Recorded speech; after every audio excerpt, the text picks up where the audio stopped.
สิเอิ้นว่าอีหยังเนาะงานแบบนี้เนาะ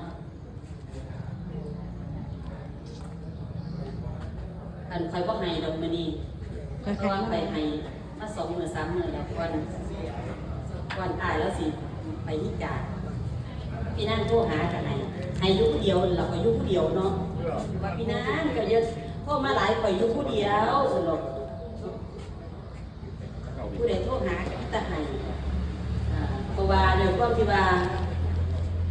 เดือนมีแม่พรเนาะเดือนนี้21 ปีมาอยู่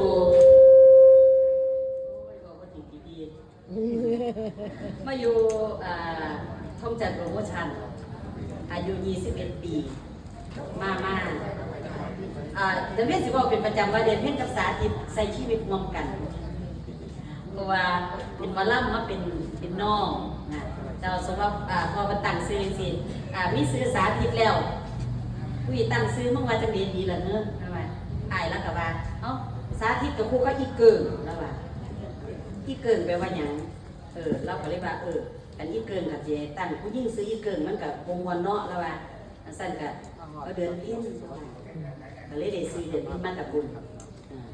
ซ้อมล่ำน้ำกันใส่ชีวิตร่วมกันนั่นแหละเขาเอื้อนก็ได้เนาะเพราะว่าสมมติว่าคือจังสิไปอัดเสียงจังสิก่อนล่ำทีทั้งหลายของพอนี่เดี๋ยวเป็นสิเป็นคนไทยถอดทำนองไทยถอดทำนองแล้วกันสิไทยถอดอายต่อส่วนว่าข้อมวลข้อมหยังนั่นอายสิเป็นคนไปประดิษฐ์เอาเองแล้วก็ออกวงน้ำกันฆ่ากันก็รู้ได้พี่น้องบุกไปถือกันดอกมันธรรมดาเนาะคนยืนน้ำกันเนาะหาลังเทือกับพี่เถียงกันแน่หาลังเทือกับพี่แต่ว่าบ่ฮอดตีดอกลูกข่อยเถียงกันซื่อเนาะขี่รถน้ำกันเดี๋ยวเพิ่นบ่ทันดังดอกตอนนั้นขี่รถบัสน้ำกัน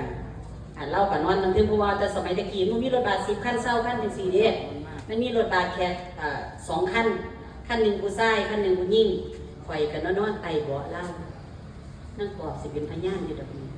หลานสาวเพิ่น2 คนนี่สินอนไต่เบาะมันไต่เบาะสาธิตกับกันอากาศแกนสินอนไต่เบาะเพิ่นย่ำเพิ่นตื่นย่ำ2 มาเพิ่นก็สิหิวเขาเนาะโดยความที่เฮาสนิทกันก็สิใส่กินลูกสูงลูกซอยจุกกับลาบเรามักเรามักเป็นพิเศษแต่ว่าเดี๋ยวนี้ก็มักคือกันพอมักแนวเดียวกันที่ได้ไปซื้อซอยจุกกับลาบมาให้เพิ่นกินซักผ้าซักแพร่ก็สิเป็นเดือนเพ็ญกับหลานสาวเพิ่นเป็นคนซักผ้าซักแพร่นี่สังคมกันตะกี้ก็สิพี่พอสารเนาะพี่พอสารนี่อาจารย์